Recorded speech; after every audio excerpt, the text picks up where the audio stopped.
બપોરના એક મારા ઉપર નોટિસ આવી હતી મહેસાણા પોલીસ સ્ટેશનની. તો એની અંદર ચોખ્ખું લખેલું હોય છે કે ભાઈ તમારે 7 દિવસની અંદર પૈસા ભરવાના રહેશે ને કે તમારા ઉપર ગુનો દાખલ થશે અને કાયદેસરની કાર્યવાહી થશે. સવારે મહાદેવ તમે અમારા નંદલાલ એટલે ગોલુભાઈ ન્યાચે આવી ગયા છે. જો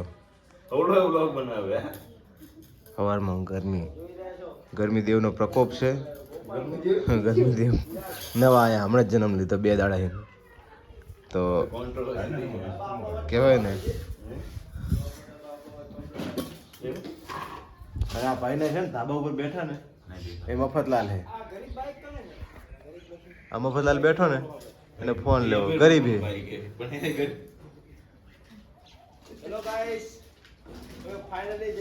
આ રાતે હું તો એના 2 પગ જ દેખાતા એટલે રાતે ગમે મોણ આવે ને ધાબા પર તો દોડી ગયેલી.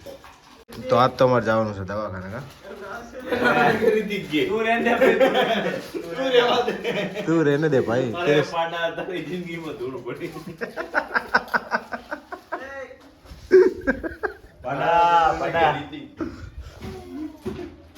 નામ બોલી કુટુંબ નું આખું પછી કે મને ખટાશ નડે. પછી કે મને ખટાશ નડે કે એ ગોલી આ તા ભાઈને છે ને ઉપર ફાવતું નહીં એટલે અમારે ત્યાં આવતો રહે નીચે. આ બધું એનું જ છે પણ અમે અમારું ને તમારું કહેતા હોય એટલે વાંધો ના આવે કઈ. ઓ પછી કઈ મને તીખાશ નડે આ અત્યારે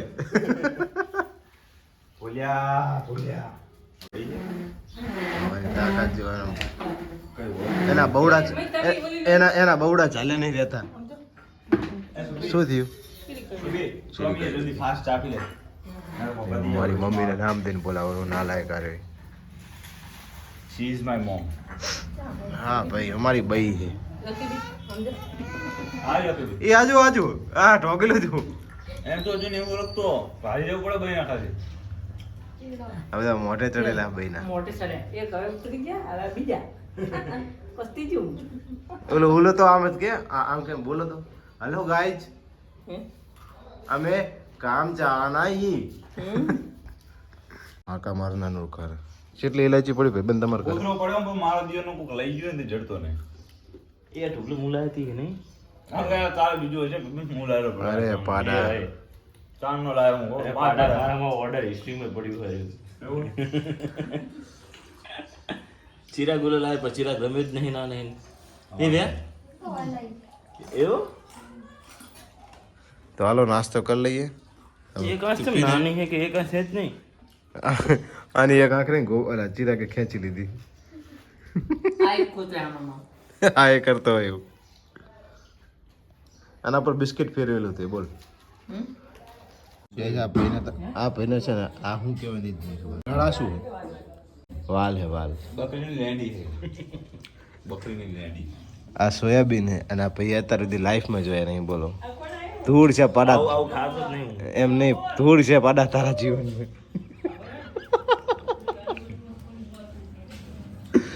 તો પછી તમને સાસ ખાટી જ લાગે ને ભાઈ.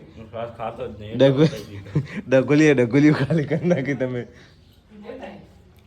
આ પાડો છે ને અમારે જો શું ખાતો હોય આપણે સાસ ફૂલ જોવે સાસ ચા અમારો ગોલી આવી ગયો મમ્મી જાઓ ભાઈ લઈ જાઓ એને.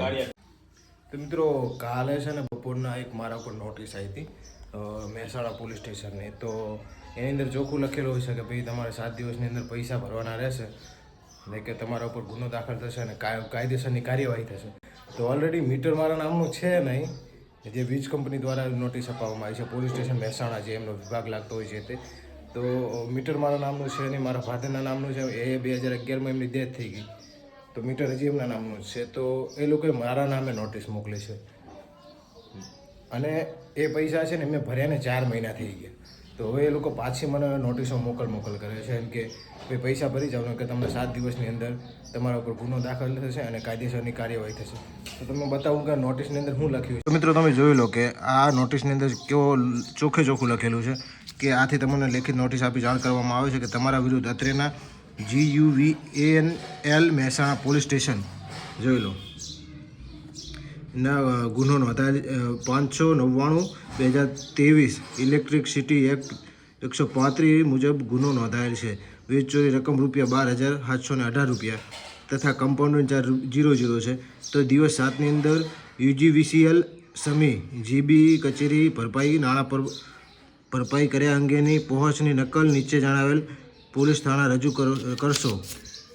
જો સમય મર્યાદામાં નાણાં ભરપાઈ કરવામાં આવશે નહીં તો તમારા વિરુદ્ધ કાયદેસરની કાર્યવાહી કરવામાં આવશે, જેની નોંધ લેશો.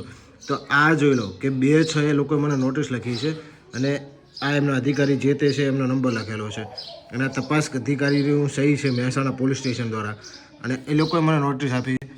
જેમ કે આ પૈસા ભર્યાને મેં 4 મહિના થયા છે, જેની પાવતી મારી પાસે અત્યારે અવેલેબલ છે, જે હાજરમાં જ છે બધું. તો હું તમને બતાવું કે પૈસા મેં ક્યારે ભર્યા હતા. તેમ છતાં આ લોકો છેતરવાના પબ્લિક જે ધારો કે કોઈ અભણ વ્યક્તિ છે કે જે કોઈ જ જાતનું ભણેલું નથી, તો એ લોકોને આ રીતે નોટિસ મોકલીને પૈસા લેતા જ હશે, કાયદેસર લેતા હશે, તો આમના વિરુદ્ધ શું કરવું ને. હું તો લીગલી રીતે મારા ફાધરના નામે મીટર છે અને એ લોકોએ નોટિસ મારા નામે મોકલી છે. હું એમના ઉપર કાયદેસરનું માનહાનિનો દાવો નાખી અને હું લઈ જ જવાનો છું કોર્ટમાં. તો આમના વિરુદ્ધ મારે આગળ હું પગલાં લેવા અને કમેન્ટની અંદર જરૂરથી જણાવજો, કારણ કે આ લોકો છે ને બધાને આ રીતે છેતરતા જ હોય, એ નક્કી થઈ ગયું છે. તમે જોઈ લો કે હું તમને પાવતી બતાવું. જોઈ લો આ પૈસા મેં ભરેલા છે, આ 10,000ની પાવતી છે, આ 118 રૂપિયાની પાવતી છે અને આ છે 236 રૂપિયાની અને આ જોઈ લો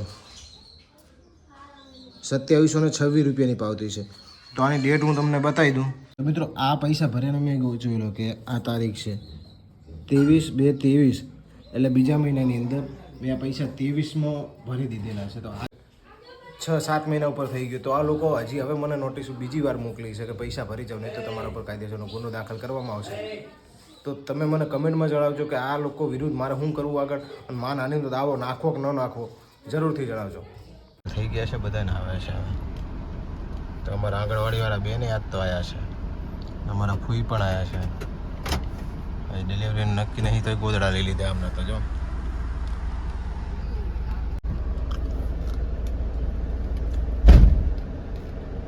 હું લઈને આવ્યા ગોદડું.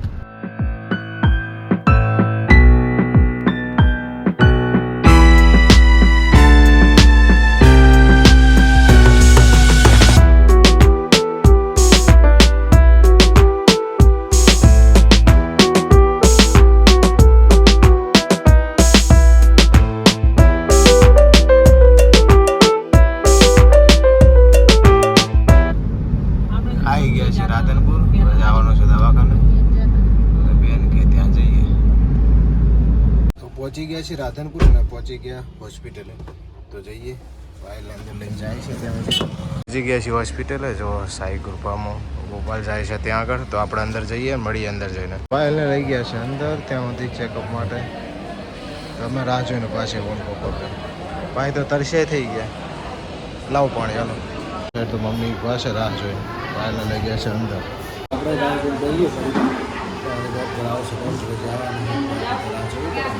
દર્દીઓ માટે લિફ્ટની સુવિધા છે. જો આ તો મસ્ત છે. શું કહે ભાઈ ડૉક્ટર? તો પાયલ બેનને તો અંદર લઈ ગયા છે, ત્યાં અમારે રાહ જોઈને બેસવાનું છે. તો આજનો વ્લોગ તમને કેવો લાગ્યો કમેન્ટમાં જરૂરથી જણાવજો. ચેનલ પર ન હોય તો ચેનલને સબસ્ક્રાઈબ કરી લેજો. તો અને જીબી વિશે આપણે તમારા બધાને શું કહેવું છે એ પણ જણાવજો. તો થેન્ક યુ સો મચ. ચેનલને સબસ્ક્રાઈબ કરી લેજો. મળીએ એક નવા વ્લોગ સાથે. તો પાયલને લઈ ગયા છે અંદર હોસ્પિટલમાં. તો તમને ખબર જ છે કે નેક્સ્ટ વ્લોગ સમજ આવશે.